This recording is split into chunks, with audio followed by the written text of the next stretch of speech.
Bismillahirrahmanirrahim. Alhamdulillah nahmaduhu wa nasta'inuhu wa nastaghfiruh. Wa na'udzu billahi min shururi anfusina wa min sayyiati a'malina. May yahdihillahu fala mudilla lahu wa may yudlil fala hadiyalah. Asyhadu an la ilaha illallah wahdahu la syarikalah wa asyhadu anna Muhammadan abduhu wa rasuluh la nabiyya ba'dah. Allahumma salli wa sallim ala nabiyyina Muhammad wa ala alihi wa sahbihi ajma'in, amma ba'd. Hadirin dan hadirat serta para pemirsa yang saya hormati. Assalamualaikum warahmatullahi wabarakatuh. Alhamdulillah, segala nikmat yang telah Allah Subhanahu wa taala anugerahkan kepada masing-masing kita. Termasuk nikmat kemerdekaan yang baru saja kita sebagai rakyat Malaysia rayakan hari kemerdekaan untuk tahun yang ke-66. Sudah 66 tahun kita menikmati kemerdekaan. Topik pada hari ini adalah cara mensyukuri nikmat kemerdekaan. Apa dia cara yang terbaik? Kemerdekaan adalah suatu nikmat anugerah ilahi. Memang besar jasa para pahlawan, pejuang kemerdekaan. Besar yang patut untuk kita syukuri, yang patut untuk kita ingati dan kenang. Tanpa mereka, susah kita mendapat kemerdekaan. Mereka perlu disyukuri, mereka perlu dihormati, tapi kita perlu ingat, pemberi kemerdekaan yang hakiki adalah Allah Subhanahu wa taala. Tanpa izin Allah, British, Jepun yang pernah menjajah tanah air kita tidak akan pergi dari tanah jajahannya. Semuanya itu adalah karena pertolongan Allah Azza wa Jalla. Namun demikian, itu tidak bermakna kita tidak perlu kenang jasa para pahlawan. Prinsipnya sama. Walaupun Allah Subhanahu wa taala pencipta hakiki, pemberi nikmat secara hakiki, bukan ibu bapa. Ibu bapa hanya penyebab saja. Kita zahir di atas muka bumi. Ibu bapa hanya penyalur saja rezeki yang Allah anugerahkan kepada mereka untuk anak-anaknya. Tetapi pencipta yang hakiki adalah Allah. Supplier segala keperluan kita, makan, minum, pakaian, tempat, yang sebenarnya adalah Allah. Tapi itu tidak bermakna kita tidak perlu bersyukur kepada ibu bapa. Ibu bapa perlu disanjung. Ibu bapa perlu ditaati dan dipatuhi, walaupun mereka sebagai penyebab. Nah, bila kita tahu akan hakikat ini, itu sebabnya jasa pahlawan kemerdekaan perlu dikenang. Kita doakan semua mereka khasnya yang beragama Islam mendapat ganjaran besar dari sisi Allah di alam barzakh dan di alam akhirat nanti.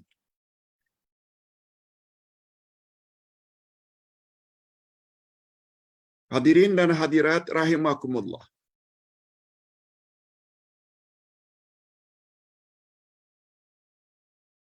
Menurut Imam Al-Ghazali, rukun syukur ada 3.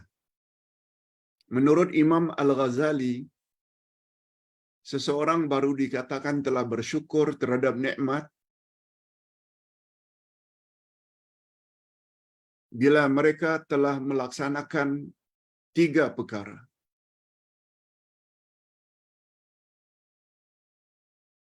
Yang pertama sekali, an-nutqu bil lisan. Ucap dengan lidah. Kata syukur.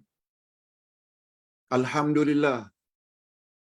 Segala puji bagi Allah yang telah memberi nikmat kemerdekaan. Alhamdulillah. Yang kedua, al-i'tirafu bil qalbi. Kita hendaklah mengakui, mengiktiraf dalam hati kita bahwa pemberi kemerdekaan sebenarnya adalah Allah. Para pejuang hanya penyebab saja.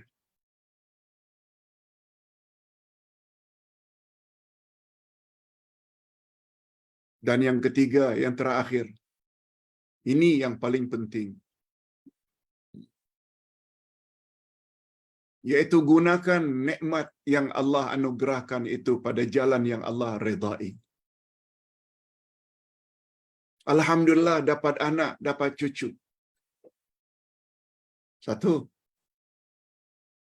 iktiraf bahwa selamatnya anak cucu dilahirkan adalah dengan pertolongan Allah. Mesti iktiraf.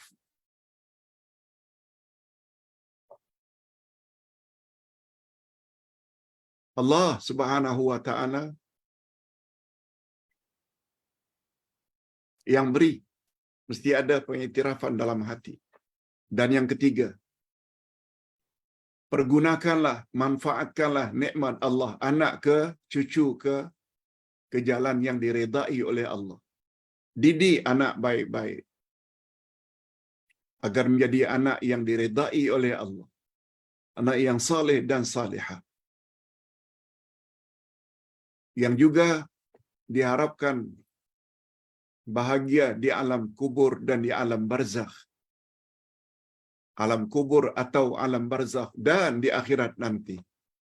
Kalau boleh dengan atuk nenek, ibu ayah sama-sama dengan anak dan zuriat masuk ke dalam syurga.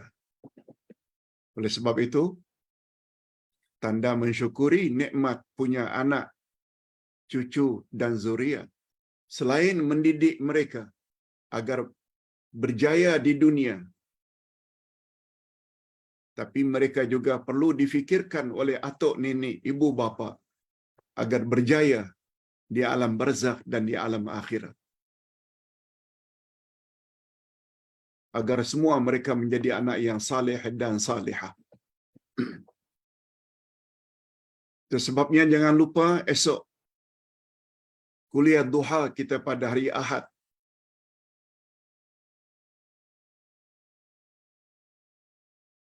Iaitu nota yang Ustaz buat di bawah topik kewajiban memperbaiki agama. Kewajiban memperbaiki agama. Sebelum kita memperbaiki yang lain-lain, agama perlu diperbaiki lebih dahulu. Jangan lupa kuliah esok. Duha jam 10.30. Jadi sekali lagi, menurut Imam Al-Ghazali, rukun syukur ada 3, sebut dengan lidah setiap nikmat yang kita perolehi, alhamdulillah. Akui, iktiraf dalam hati bahawa nikmat itu datangnya daripada Allah.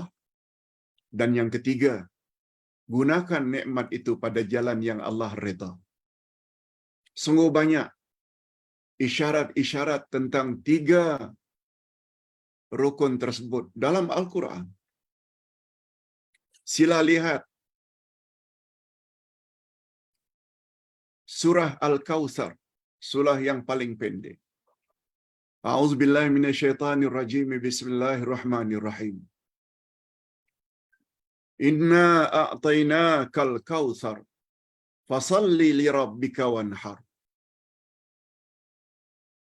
Sesungguhnya kami telah berikan kepada engkau, hai Muhammad, nikmat yang sangat banyak. Oleh sebab itu, dirikanlah salat semata-mata karena Tuhanmu dan berkorbanlah. Satu. Ayat yang kedua atau surah yang kedua tentang nikmat yang terima oleh orang-orang Quraisy. Li'ila fi Quraisyin ila fihim rihlatash shita'i was-saif. Falyabudu rabb hadzal bait. Sudah menjadi kebiasaan orang-orang Quraisy, yaitu kebiasaan berniaga di musim panas dan di musim sejuk. Oleh sebab itu, hendaklah kamu beribadat kepada Tuhan Ka'bah ini. Nah, setelah diberi oleh Allah nikmat yang banyak pada orang-orang Quraisy, bukan hanya mereka aman, tentram, bila berdagang merentas padang pasir, tidak akan diganggu oleh lanun-lanun padang pasir, ditambah pula mereka yang melayan setiap orang-orang yang naik haji zaman itu, beri mereka minum, mereka beri mereka tempat, sehingga orang Quraisy menjadi orang yang terpandang dan mulia. Tapi Allah Subhanahu wa taala mau dari orang Quraisy, falyabudu. Oleh sebab nikmat-nikmat itu semua, hendaklah mereka beribadat hanya kepada Allah Azza wa Jalla, Tuhan Ka'bah. Kita tambah satu lagi surah. Surah pendek An-Nasr. Iza jaa nasrullahi wal fath wa ra'aitan nasa yadkhuluna fi dinillahi afwaja. Apabila datang pertolongan dari Tuhanmu, yaitu kemenangan dalam perang Badar, wal fath, penaklukan kota Mekah. Dah dua. Yang ketiga, kamu lihat manusia berduyun-duyun memeluk agama Islam. Semuanya itu adalah nikmat. Menang dalam perang Badar walaupun kekuatan ketika itu pada zahirnya macam tak seimbang. Umat Islam 300 orang, orang kafir yang dilawan 1000 lebih. Tapi Allah beri kemenangan kepada Nabi Muhammad dan orang-orang yang beriman. Satu. Yang kedua, kota Mekah yang ditakluk oleh orang-orang musyrikin Mekah dapat diambil balik pada tahun 8 Hijriah. Setahun dua sebelum baginda wafat. Nikmat lagi. Dan nikmat ketiga, manusia memeluk Islam sangat banyak berduyun-duyun. Lalu apa yang Allah mau Nabi lakukan terhadap nikmat-nikmat tersebut? Fasabbih bihamdi rabbika wastaghfir. Oleh sebab nikmat tersebut, hendaklah kamu bertasbih mensucikan Allah dan memuji Allah serta memperbanyak istighfar, minta ampun kepada Allah. Dengan kata lain, bila 3 surah tadi kita simpulkan, setiap nikmat wajib disyukuri, dan kemuncak kesyukuran adalah dengan mentaati Allah, dengan mendapat reda Allah, dengan buat suruhan Allah, jauhi larangan Allah. Oleh sebab itu, sesuai apa yang kita selalu dengar, susah bagaimanapun membina masjid, akan lebih susah lagi memakmurkan masjid. Nak bina masjid, apalagi masjid yang megah, indah, perlu duit yang banyak. Minta sana, minta sini. Susah. Mengemis sana, mengemis sini. Pada orang-orang yang berada, tolonglah. Kita tidak buat masjid, kita tidak buat sekolah. Kita tidak bantu anak-anak yatim. Tidak mudah. Tetapi untuk memakmurkan masjid, meramaikan masjid, jamaah masjid, mengaktifkan masjid dengan ceramah-ceramah agama, dengan salat berjamaah, itu adalah lebih susah lagi. Jadi bila prinsip itu kita bawa dalam bab kemerdekaan, memang tidak mudah mendapat kemerdekaan. Mengusir penjajah daripada tanah air memang tidak mudah. Berapa banyak yang jadi korban, dibunuh oleh penjajah karena menentang penjajah. Tapi setelah mendapat kemerdekaan, jangan dianggap mengisi kemerdekaan agar menjadi baldatun tayyibatun wa rabbun ghafur, menjadi negeri yang baik, baladun tayyibatun wa rabbun ghafur, dan negeri itu mendapat ampunan daripada Allah. Dengan kata lain, susah macam mana pun mendapat kemerdekaan, susah lagi kita jadikan negeri ini menjadi negeri yang diredai oleh Allah. Aman, makmur. Alhamdulillah, Malaysia terkenal dengan negeri yang aman lagi makmur.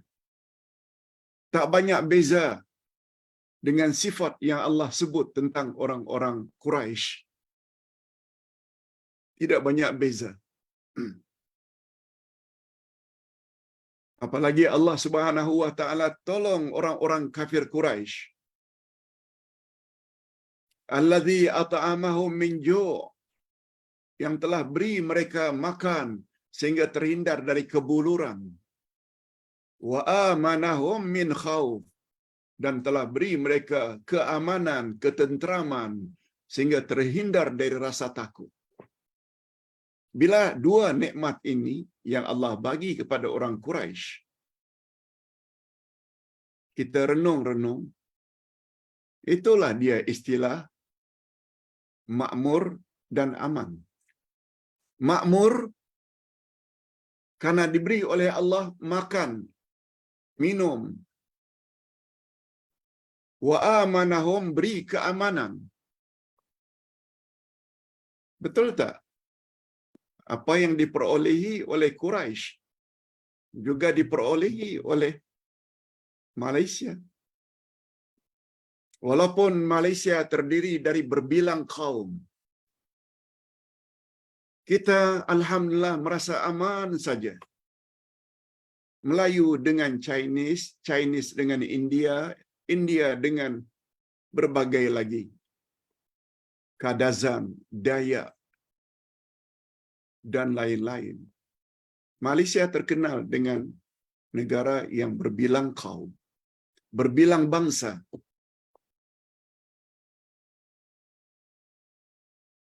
Bukan Melayu saja, tapi juga ada China, ada India, dan lain-lain.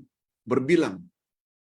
Tapi so far, alhamdulillah, rasa aman. Walaupun terkadang-kadang terjadi hal-hal yang tak diinginkan, kemudian reda kembali. At'amahum min ju', dan terkenal Malaysia selain aman juga makmur, sehingga Malaysia bagaikan gula yang dikerumuni oleh semut. Berdatangan orang-orang dari luar, dari Myanmar, dari Afrika, dari India, dari Indonesia, dari mana-mana penjuru, Afrika, Nigeria, Somali, Arab, berdatangan ke Malaysia karena negaranya negara yang makmur. Oleh sebab itu, apabila prinsip yang ada pada Malaysia sama dengan prinsip yang Allah pernah beri kepada Quraisy, aman dan makmur. Kalau orang-orang kafir Quraisy disuruh oleh Allah falyabudu rabb hadzal bait, karena kemakmuran dan keamanan yang Allah telah berikan kepadamu, wajib kamu syukuri dengan mentaati Allah, beribadat hanya kepada Tuhan Kaabah, yakni Allah Azza wa Jalla. Ingat kaedah dalam ilmu tafsir. Ingat kaedah dalam ilmu tafsir. Al-ibrah bi umumil alfaz, la bi khususil asbab. Segala pengajaran dalam Al-Quran adalah seumum lafaznya. Ia bukan khas untuk orang-orang tertentu yang karenanya ayat itu diturunkan. Betul? Surat Quraisy diturunkan tentang kondisi atau keadaan orang Quraisy yang telah mendapat nikmat daripada Allah, terutama nikmat keamanan dan kemakmuran. Tapi ingat, pengajaran dalam surat Quraisy bukan hanya untuk orang Quraisy, tapi siapa saja yang telah mendapat nikmat yang sama, mereka juga wajib taat kepada Allah Azza wa Jalla. Ustaz tidak bermaksud ya, semua orang Malaysia mesti beragama Islam. Kan? Semua kita tahu. Allah berfirman pada ayat yang ke-256, yaitu setelah ayatul kursi, La ikraha fid din. Tidak ada paksaan dalam beragama. Paling kurang, orang-orang yang lain Islam dibenarkan untuk melaksanakan syariat mereka masing-masing. Mereka yang ingin pergi ke gereja, silakan. Mereka yang ingin pergi ke kuil, silakan. Mereka yang menyembah ini, menyembah itu, silakan. Kami tidak paksa kamu mesti. Tapi jangan pula kebebasan yang telah diberi itu membuat kamu jadi naik tocang. Orang nak mengajar hadis 40 Imam An-Nawawi pun sibuk. Itu kan berarti mula mencampuri urusan dalaman orang-orang Islam. Padahal subjek tersebut hanya dianjurkan kepada sekolah menengah untuk guru-guru dan pelajar-pelajar yang beragama Islam sahaja. La ikraha fiddin. Hadirin dan hadirat rahimakumullah. Oleh sebab itu, dengan adanya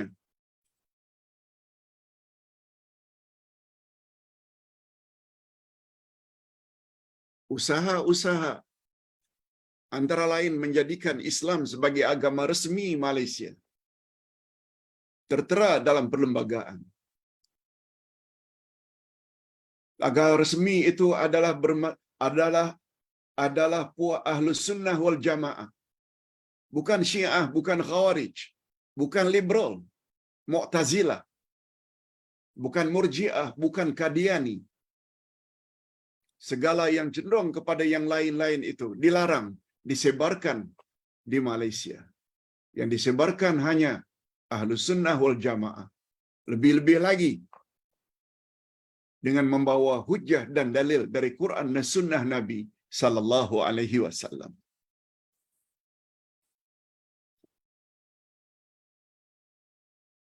Oleh sebab itu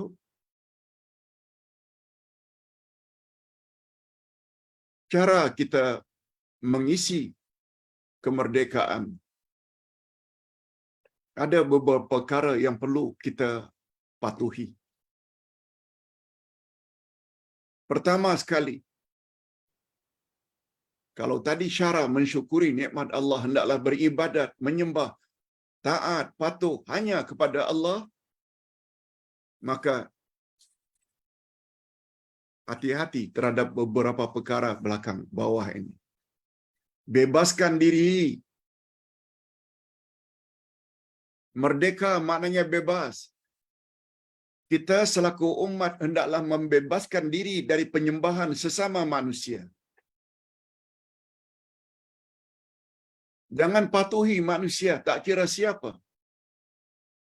Kalau ia menyuruh melakukan perkara-perkara yang bercanggah dengan kehendak Allah dan Rasul.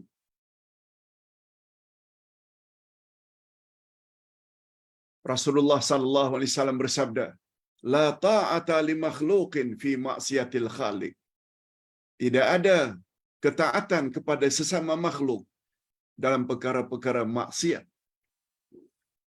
Alhamdulillah, setakat ini orang Islam boleh menutup aurat ke mana-mana. Bila di luar rumah, umat Islam bebas melaksanakan salat Jumaat. Umat Islam bebas melaungkan azan setiap 5 waktu. Umat Islam bebas melaksanakan puasa Ramadan. Umat Islam bebas menyambut hari raya Idul Fitri, Idul Adha dan lain-lain. Umat Islam Malaysia juga bebas pergi haji dan umrah sesuai dengan kota yang telah ditetapkan oleh kerajaan. Sudah bagus. Yang kedua, sebagai tanda mensyukuri nikmat Allah, kita hendaklah beribadat hanya kepada Allah, patuh dan taat kepada Allah. Yang kedua,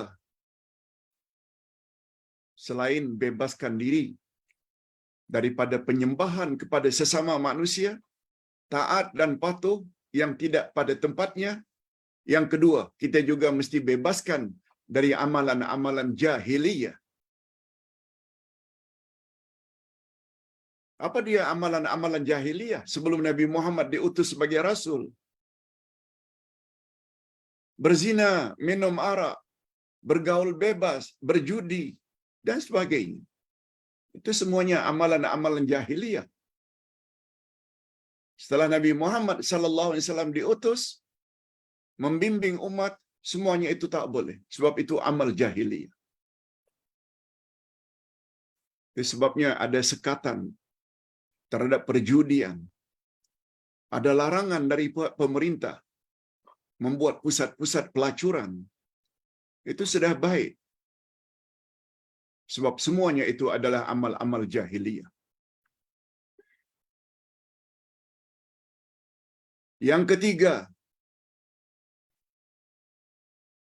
ketiga, kemerdekaan menuntut agar kita bebaskan diri kita daripada pemikiran-pemikiran yang menyesatkan, seperti pemikiran sekulerisme, liberalisme, pluralisme, yang ingin memisahkan agama dengan dunia.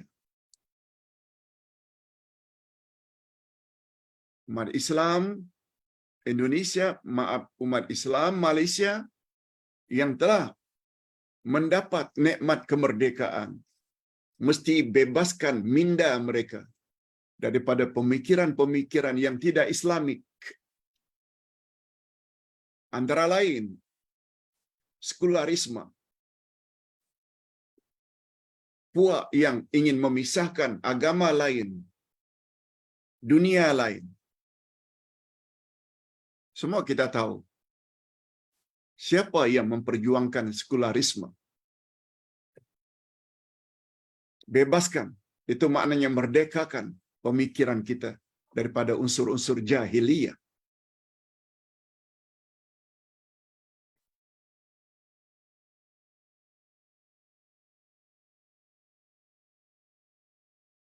Dan yang keempat, bebas mentadbir negara sendiri. Bebas mentadbir tanah air sendiri berpandukan sistem Islam sebagaimana yang dikehendaki Allah tanpa terlalu bergantung kepada kehendak kufar. Usahakan pemimpin tertinggi dalam negara mesti orang Islam. Jangan berikan kepada kufar. Haram hukumnya. Apalagi beri mereka kedudukan sebagai policy maker, menetapkan hala tuju kerajaan, no. Kalau menetapkan mereka sebagai pembantu untuk melancarkan urusan pentadbiran, tak mengapa. Tapi bukan sebagai penentu corak jalannya perjalanan kerajaan. Ini perlu untuk diketahui oleh semua. Yang kelima, bebaskan diri dari amalan rasuah. Bebaskan diri. Bebas. Bebas maknanya merdeka.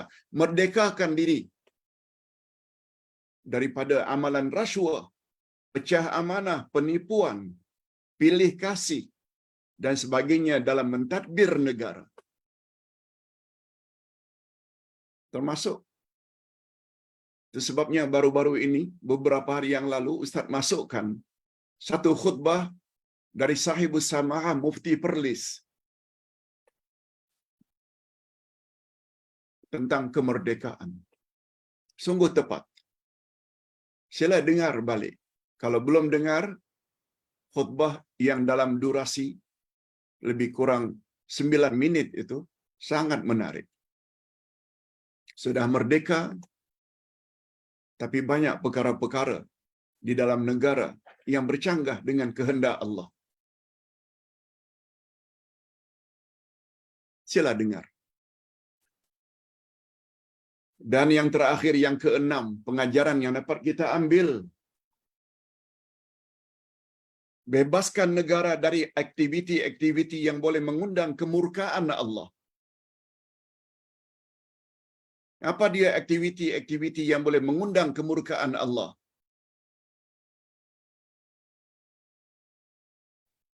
Seperti umpamanya hiburan yang bersifat melampau, penagih dadah, lomba haram, dan gejala sosial lainnya yang semakin meruncing kita lihat pada akhir-akhir ini.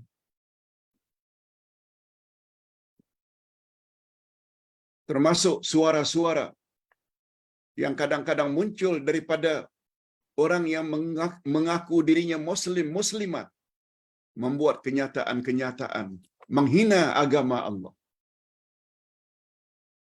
Perlu diambil tindakan tegas terhadap orang-orang seperti itu. Ini semua secara garis besar cara yang paling tepat untuk mensyukuri nikmat kemerdekaan. Mudah-mudahan kuliah lebih kurang 35 minit ini ada jugalah manfaatnya untuk kita sama-sama fikir dan berdoa. Mudah-mudahan negara kita menjadi baldatun thayyibatun wa rabbun ghafur. Negara yang baik dan penduduknya mendapat ampunan daripada Allah Azza wa Jalla.